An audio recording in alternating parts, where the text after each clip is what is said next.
Hi, and welcome to another episode of Horticulture and Homes.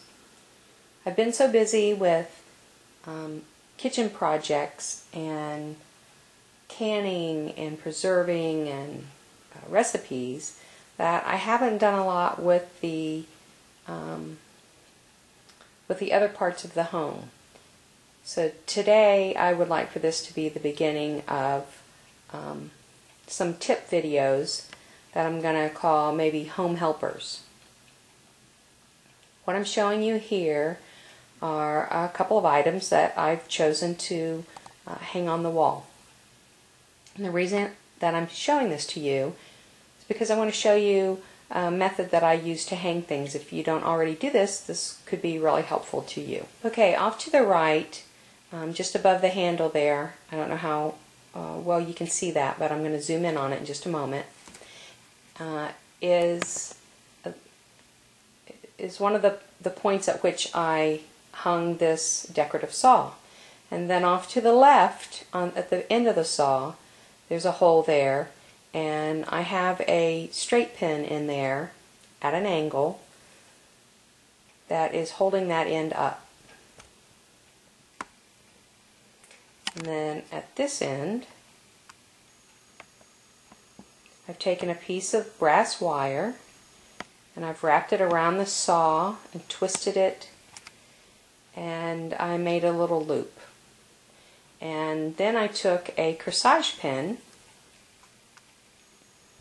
and I placed that into the loop that I made and attached this to the wall, drove that corsage pin in at an angle.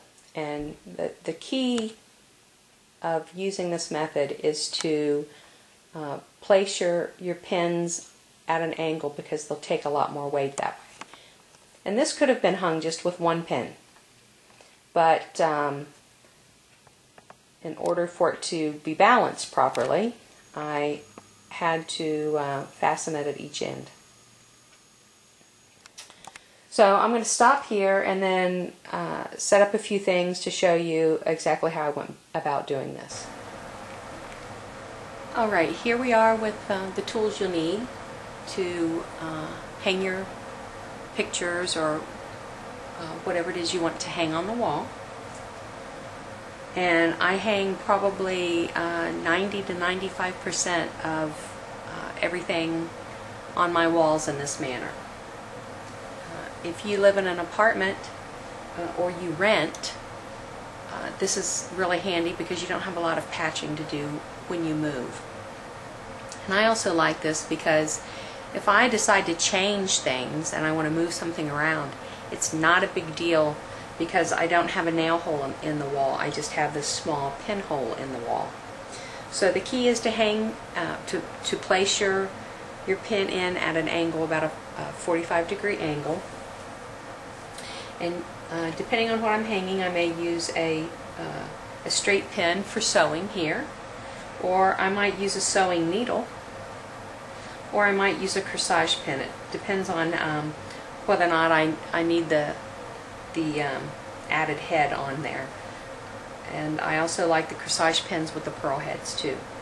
And you can also cut the end off if you need a pin that's heavy like a corsage pin, but you don't need the head. All you need is a pair of wire cutters, and you can simply clip that off the end.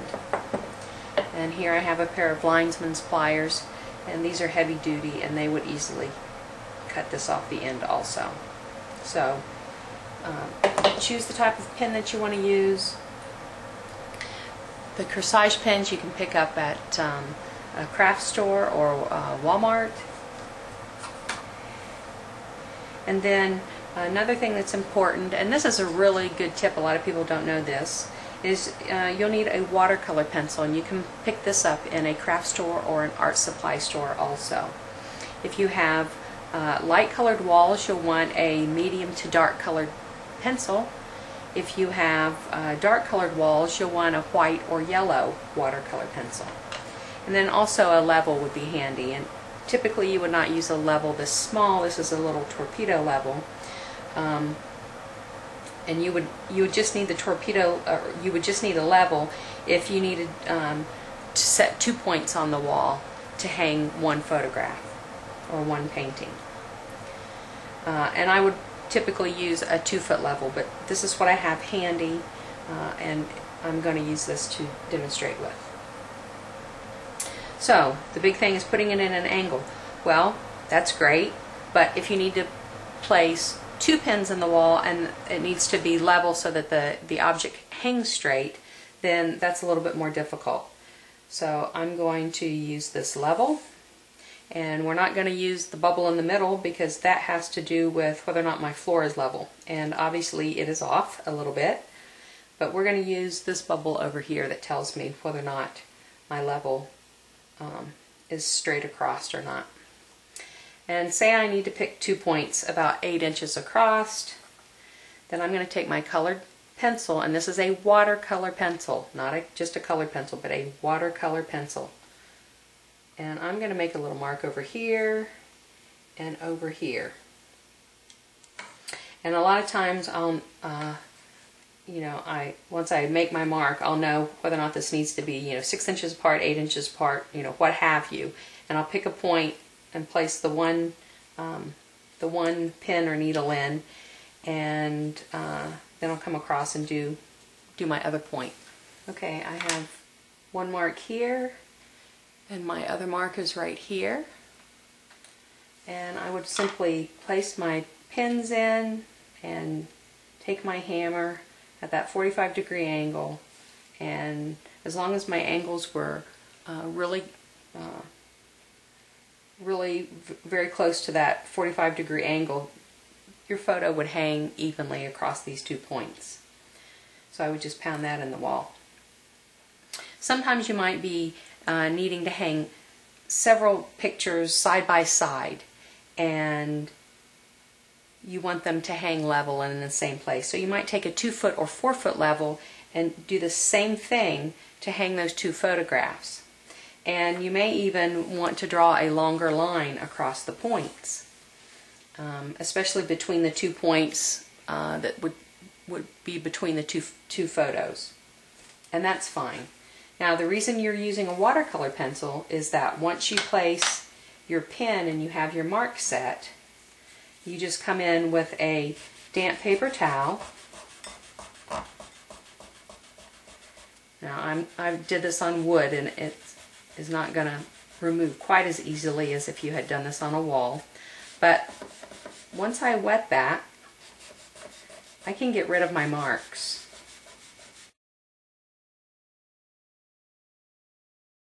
This is a decorative plate, and I have hung this plate hanger with a straight pin. That's a sewing pin that happens to have a pearl head, and I used a gold head since I was hanging a piece of gold metal, so it kind of blends in. And then this decorative piece here, this is a piece of brass, and I just used 2 standard straight sewing pins.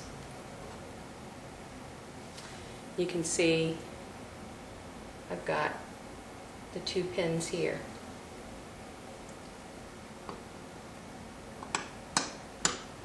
And that blends in so well you really can't tell how that is mounted to the wall. Let's go look at a couple other things. Okay, I have this narrow wall space here. It's behind a large door, and it's on a wall that has a pocket door there to the left. That's a pocket door. So I have to be careful on what I actually place on the wall to hang things with, because it can't go too far back there or it will get in the way of the pocket door opening and closing. So let's take a closer look and see what I did here. Okay, it's a little bit dark back in this corner, but I think you'll still be able to see what's going on here. I have the cup and saucers here on the wall, and if we look closely,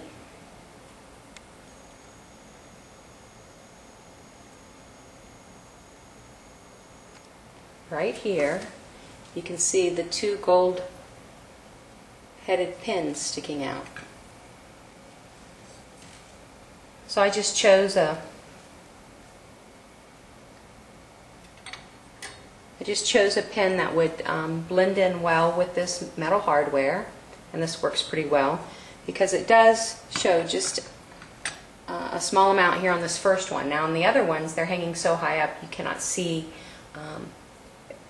how the pins are placed in here, but on this one that's down at eye level, you can see it. So I wanted that to be a little bit decorative, so that's all I did there.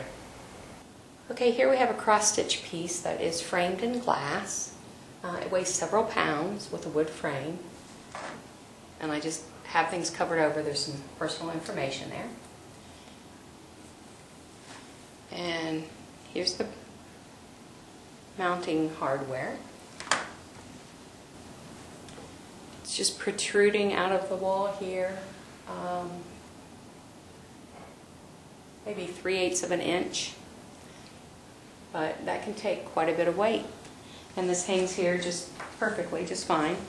Now I don't have to think about earthquakes and things like that really. So that's something to take into consideration depending on where you live.